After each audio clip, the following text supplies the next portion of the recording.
Okay, for curvilinear motion, we have a third kind of coordinate system, which is polar coordinates. Usually, this coordinate system is used for the 3D version, which is cylindrical coordinates, but we need to understand the basis of it in 2D coordinate system. So what do we mean by polar coordinates? If we have a particle which moves in a path like this, let's say, and if we have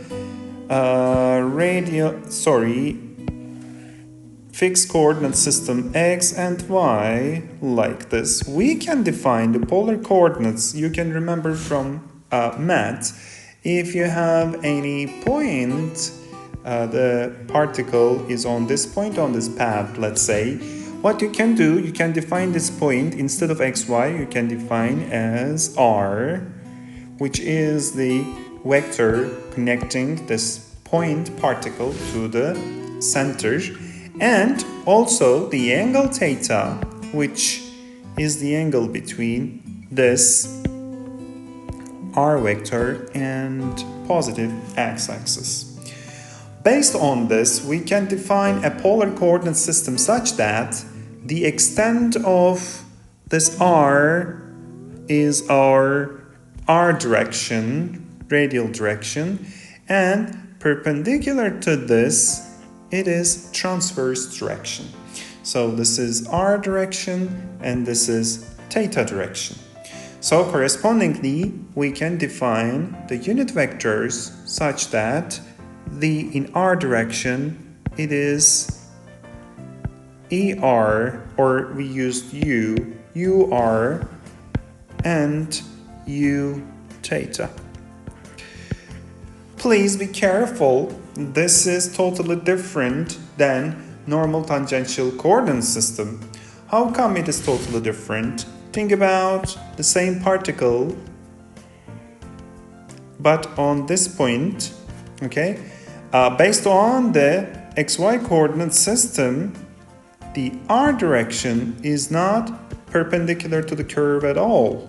The r direction is going to be whatever the part connecting it. So in the r direction will be like this, and theta direction will be like this, which is perpendicular to each other, and this is totally different than nt.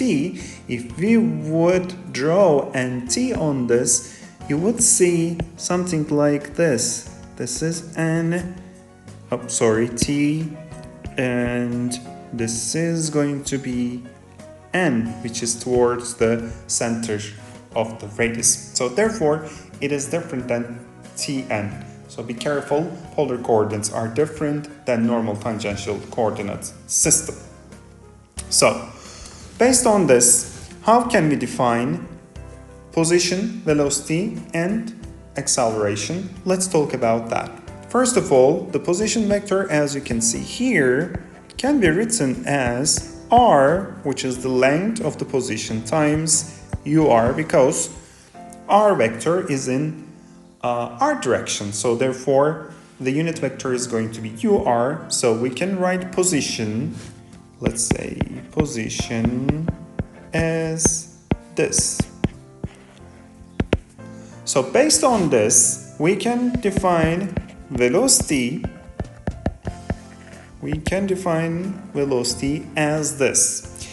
The derivative, the velocity is derivative of r with respect to time, and therefore it's going to be dr over dt times ur plus r times dur over dt.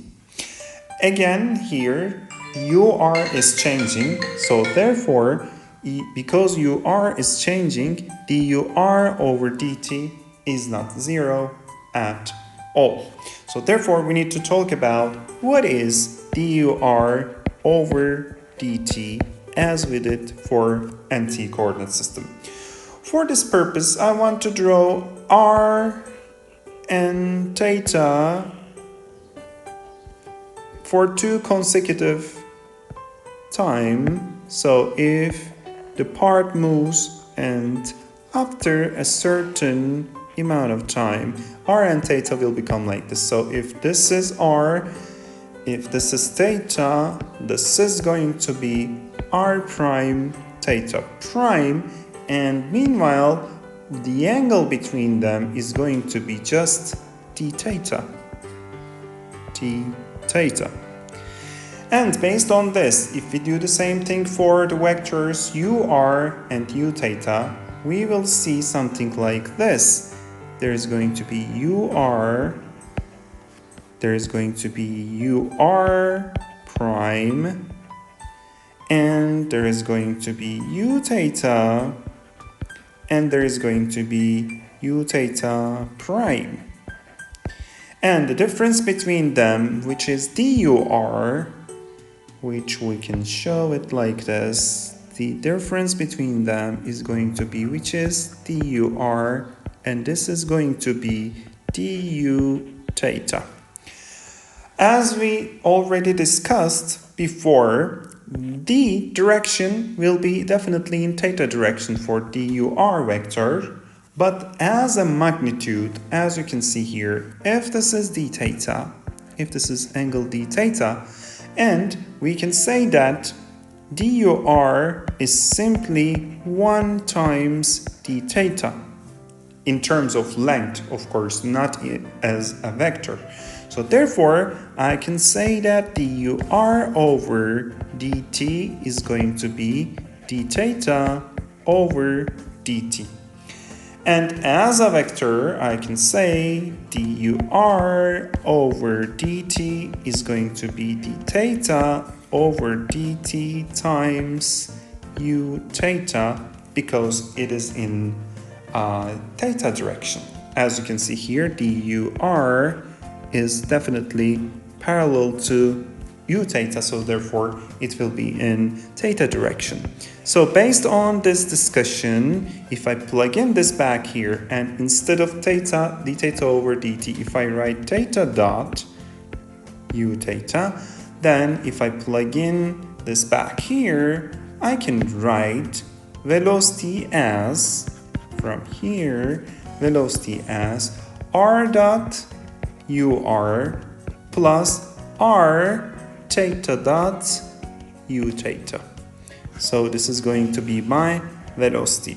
As you can see here, also different than polar normal tangential coordinate system, we have also two components of velocity, both radial and transverse components. Okay, so based on this, again, if I write velocity, velocity is going to be r dot ur plus r theta dot u theta. And this is radial velocity. This is radial velocity. And this is tangential, or sorry, transverse velocity. So therefore, sometimes you can see these expressions like v r as r dot and v theta as r theta dot. So the radial velocity and transverse velocity can also be written in separate velocities like this. So this is all the situation all about the velocities. If we talk about acceleration, then what we are going to do, we are going to take the derivative of v, a equals dv over dt, and v is given as, so what we are doing, we are taking derivative of r dot ur plus r theta dot u theta. And if you take the derivative of this, you will see that it's going to be r double dot times ur plus r dot times dur over dt. Now for the second, we have three terms to take derivative, so therefore it's going to be r dot theta dot u theta plus r theta double dot u theta plus r theta dot du theta over dt. Now, we already calculated dur over dt, which was r theta dot u theta, if you remember, excuse me. And now our question is, what is du theta over dt? Now I want to go back to this drawing here. As you can see here, du theta over dt, with the same idea, with the same argument, I can say that du theta over dt is going to be, because this is also d theta, this is also d theta, it's going to be d theta over dt. But this time, understand the difference. Du theta is in negative r direction. So because it's in negative r direction, when it comes to the vectorial derivative, it's going to be theta dot times minus ur. Okay, so therefore we're going to write for this quantity here minus theta dot ur. Now let's collect all the terms together again. So acceleration is going to be first term r double dot ur plus r dot times, sorry, we don't have any r here, excuse me for the confusion. It's going to be r dot theta dot times u theta plus r dot theta dot u theta plus r theta double dot u theta minus r theta dot ur. This minus comes from this here.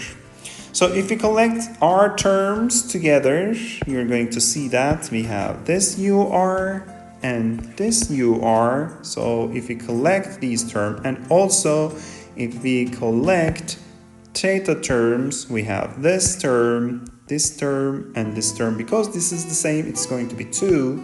So as a result, the acceleration is going to be r double dot minus r theta dot square ur plus 2r dot theta dot plus r theta double dot u theta. So this is going to be my acceleration.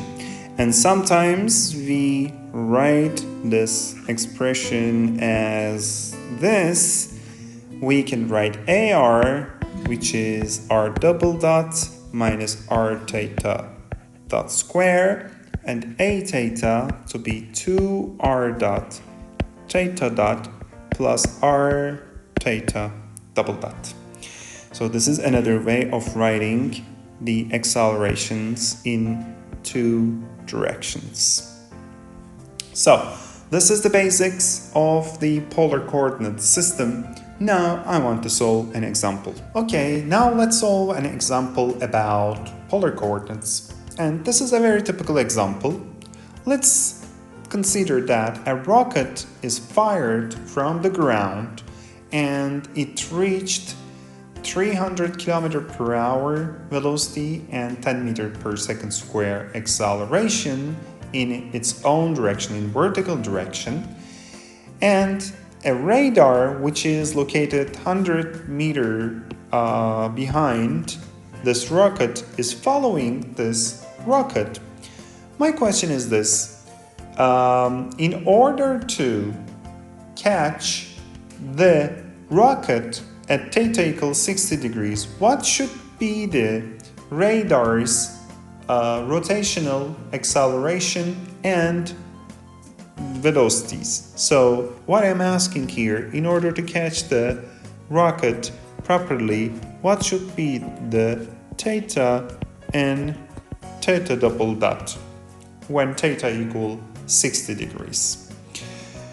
In order to answer this question, we need to consider the geometry here. We have a rectangle.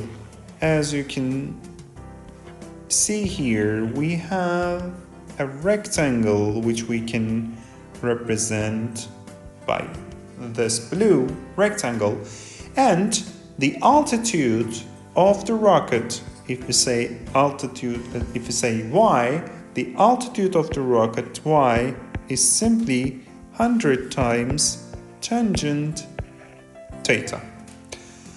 Now, if we take the derivative of this expression, we need to understand that when we take the derivative of this expression, y is in terms of theta. Okay, y is given in terms of theta, but what we need here is y, derivative of y with respect to time t. So therefore, when I take derivative of y with respect to time, I should do first, I should take derivative of this expression with respect to theta, then multiply it with derivative of theta with respect to time, which is the chain rule. So this is called chain rule if you remember from math class. Based on this, if I take the derivative of this with respect to time, y dot, I will say that 100, which is the constant, times derivative of tangent theta.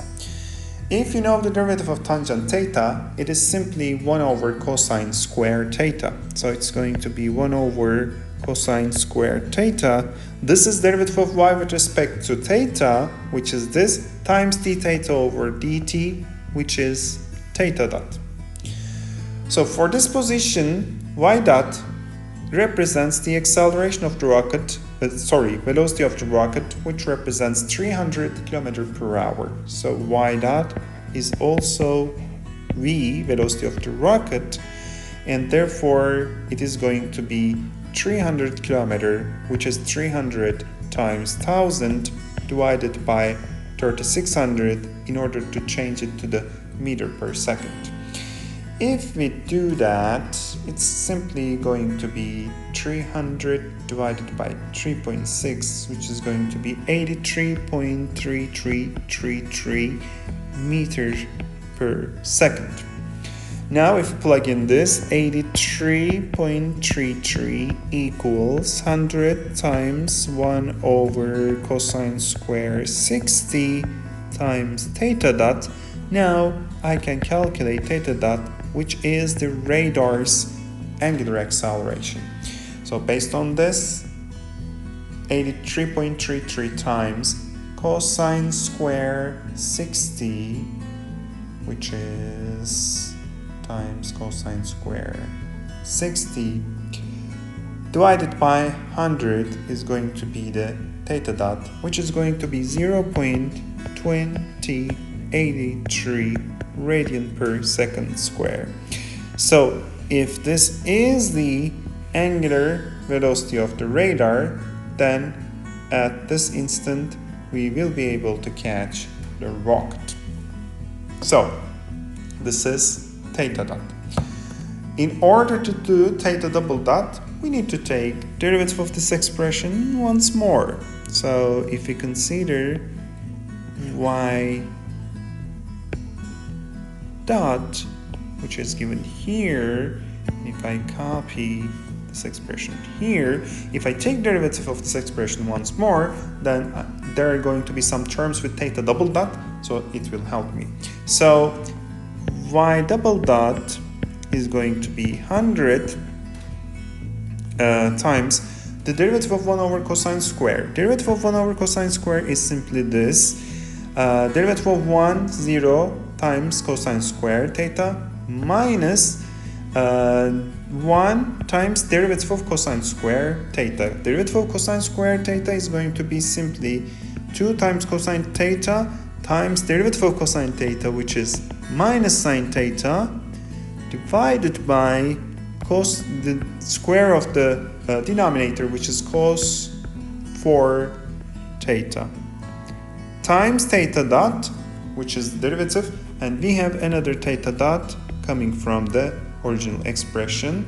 So this is the derivative of the first term, then plus 100 times 1 over cosine squared theta times the derivative of theta dot, which is theta double dot. So if I organize this expression a little bit more, I can say that y double dot is simply, if you can see here, minus minus is going to be plus, and 2 times cosine theta sine theta is sine 2 theta, if you know from double or half angle conversions. So it's going to be 100 times sine 2 theta divided by cosine to the 4 times theta dot square plus 100 times 1 over cosine squared theta times theta double dot. Y double dot, which is the acceleration of the rocket, is given as 10 in the question. So it's going to be 10 equals 100 times sine 2 theta, which is going to be sine 120 over cosine to the 4 60 times theta dot, we already determined 0.2083 square, plus 100 over cosine square 60 times theta double dot. If we calculate term by term, let's do that. Let's start with the first term. 10 equals 100 times sine 60 square, sine 100 times sine 120 times 0.2083 square divided by cosine 60 to the 4, which is 60.12, plus 100 divided by cosine square 60, which is 100 divided by cosine 60 square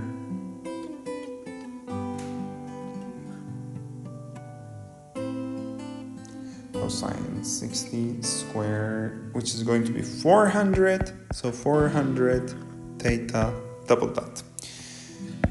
Based on this, we can determine theta double dot to be minus 50.12 divided by 400, which is minus 0.1253 radian per second square, and this should be the angular acceleration of the radar.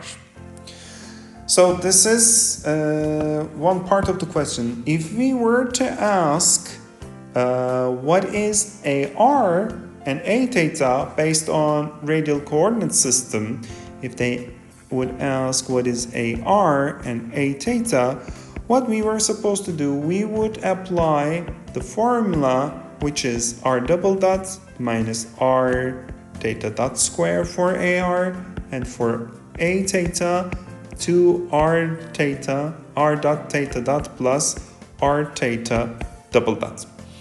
Here we already calculated theta dot with theta double dot, but we don't know what is R dot and R double dot. So from the same idea, from the same mentality, we should calculate what is R dot, and what is R double dot. And in order to calculate that, we would utilize simply R equals 100 divided by sine theta. And by taking derivative of this once, we can calculate R dot, and taking twice, we can calculate R double dot. And by plugging those values back here, we would be able to calculate what is AR and what is A theta.